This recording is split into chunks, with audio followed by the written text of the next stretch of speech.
हमारा संभल जल रहा है। अफसोस की बात है, कहाँ चली गई इनकी बुद्धि कि किस प्रकार से कि दो गुटों का ये कहाँ से मसला आ गया। जनता की रक्षा के लिए इनको जिम्मा दिया गया है, उनकी हत्या अगर ये लोग करेंगे तो कानून व्यवस्था कैसे चलेगी। जिसकी लाठी उसकी बहस, जो चाहे कर लें, आज सरकार उनके हाथ में है। प्रधानमंत्री महोदय को आगे आना चाहिए और इसमें जा करके हालात को देखें, मणिपुर नहीं बनाए संभल को।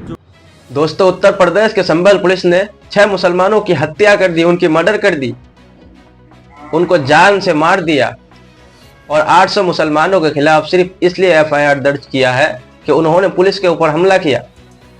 पुलिस मुसलमान को दोषी बता रही है। किसी शायर ने क्या खूब कहा है कि हम ही को कातिल कहेगी दुनिया, हमारा ही कत्ले आम होगा, हम ही कुएं खोदते फिरेंगे, हम ही पर पानी हराम होगा।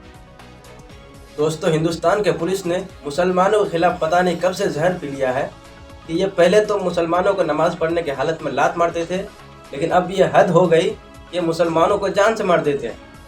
इनको लेकर जियाउर रहमान ने क्या कही है, पहले आप इस वीडियो को देखें।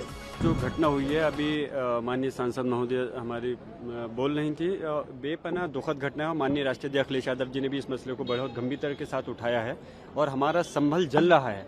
संभल के अंदर जो पुलिस प्रशासन का पूरी तरह से इस घटना को अंजाम देने में इसमें हाथ है और पूरी अपनी लापरवाही और नाकामी को छुपाने के लिए लगातार अपने बयान को बदल रहे हैं। आपने देखा होगा, पहले बयान उन्होंने दिया कि पुलिस और प्रशासन, पुलिस की तरफ से कोई गोली नहीं चली, और उसके बाद में जब वीडियो वायरल हुई तो बैकफुट पे नजर आ रहे हैं। फिर उसके बाद उसको दूसरा रुख दे रहे हैं, कह रहे हैं कि दो गुटों के बीच में ये संघर्ष हुआ। अफसोस की बात है, कहाँ चली गई इनकी बुद्धि कि किस प्रकार से कि दो गुटों का ये कहाँ से मसला आ गया। ये पुलिस ने गोली चलाई और उसके बाद में आपने कल देखा होगा, पुलिस के अधिकारी जो सर्किल ऑफिसर है वो टेबल पर बैठ करके बिल्कुल मीडिया से मुखातिब होते हुए कह रहे हैं कि अगर जाहिल लोग हमारे पर गोली चलाएंगे तो क्या हम मरेंगे। तो ये अपने बयान को खुद बदलना है। ये आम जनता को, जिनकी रक्षा, जिनके ये जनता के नौकर हैं, जिनकी जनता की रक्षा के लिए इनको जिम्मा दिया गया है, उनकी हत्या अगर ये लोग करेंगे तो कानून व्यवस्था कैसे चलेगी। इस प्रदेश और देश के अंदर कानून व्यवस्था का बुरा हाल है, संविधान की धज्जियां उड़ाई जानी है। और हमने आज भी सदन के अंदर हमारे नेता, हमारे माननीय डिम्पल यादव जी, माननीय धर्मेंद्र यादव जी और सारे सांसदों ने इस चीज को, मुद्दे को उठाया कि इस पर चर्चा कराइए, और चर्चा नहीं होगी तो कैसे उन लोगों को सजा मिलेगी जो आज कातिल हैं। आप ताज्जुब की बात है, आप हर बात पर हैरान रहेंगे। वहाँ डिस्ट्रिक्ट डीएम कह रहे हैं कि हमने एक जांच बैठा दी है, और जांच भी जो लोगों पर आरोप है अगर वही लोग जांच करेंगे तो कैसे हक और इंसाफ मिलेगा। इसकी जांच सिटिंग हाई कोर्ट के जज से होनी चाहिए, हमारी मांग है। और जो इसमें अधिकारी दोषी हैं, चाहे के विश्नोई जो पुलिस अधीक्षक संभल है या सीओ अनु चौधरी है, उनके खिलाफ हत्या का मुकदमा दर्ज होना चाहिए। सीधे गोली स्टेट फायरिंग कर रहे हैं और वो जेल की सलाखों के पीछे होनी चाहिए, हमारी मांग है। तभी इन लोगों को इंसाफ मिलेगा। जिन लोग पीड़ित परिवार हैं, जैसे अभी बताया कि पीड़ित परिवार के लोगों को, परिवार को उठा करके लेके गए वहां से, घर से उन पर दबाव बनाया जा रहा है कि उनसे खाली कागज पे, कोरे कागज पे सिग्नेचर, अंगूठे लिए गए और उनकी तरफ से मुकदमा दर्ज कर दिया गया कि हम लोग गुजर रहे थे, दो पक्षों में फायरिंग की, उस पर हमारी गोली चल गई।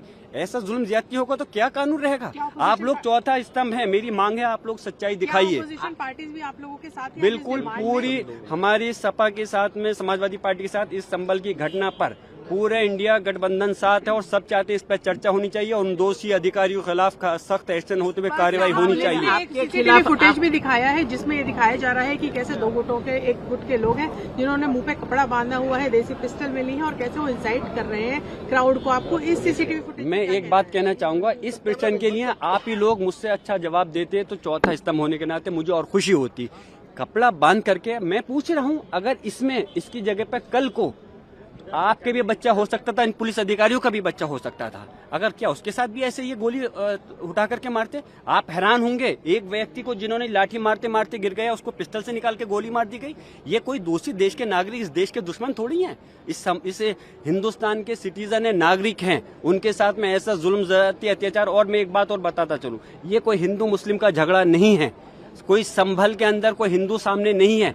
अरे हिंदू तो छोड़ दूर की बात है, तो फिर मुसलमान आपस में कहां से सामने आ जाएंगे? ये तो तंत्र को सामने ला करके चंद शरारती तत्व थे, जो 8 लोग थे जिन्होंने दायर की है। बाकी पुलिस और प्रशासन इस घटना का जिम्मेदार है।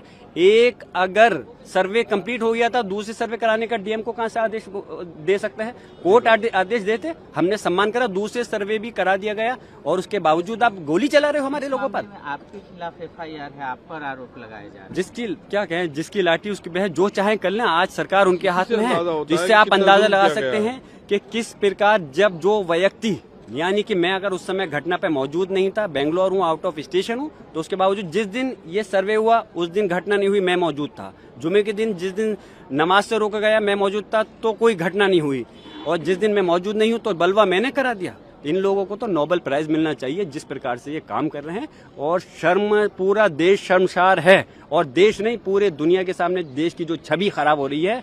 मैं मांग करता हूं कि प्रधानमंत्री महोदय को आगे आना चाहिए और इसमें जाकर के हालात को देखें। मणिपुर नहीं बनाए संबल को, मणिपुर के अंदर तो उन्होंने जाने की जहमत नहीं करी, लेकिन संबल का जो सूरत हाल हो रही है, बहुत अफसोस की बात है। जो हट धर्मी तानाशाही चल रही है, इस पे लगाम लगनी चाहिए। जो अननेम्ड FIR हुई है, उनकी आड़ में लोगों को परेशान किया जा रहा है, टॉर्चर किया जा रहा है, उसको तुरंत रुकना चाहिए। ऐसी हमारी सारी माननीय सांसदों की मांग है, समाजवादी पार्टी के इंडिया के। तो दोस्तों देख लिया आप लोगों ने, उत्तर प्रदेश के पुलिस ने 6 मुसलमानों की हत्या कर दी और 800 मुसलमानों के खिलाफ FIR दर्ज किया, लेकिन पुलिस का कहना है कि इसकी दोषी मुसलमान ही है। इसको लेकर आपका क्या राय है, जरा कमेंट सेक्शन में जरूर बताइएगा, और दोस्तों वीडियो को ज्यादा से ज्यादा शेयर कर दीजिएगा।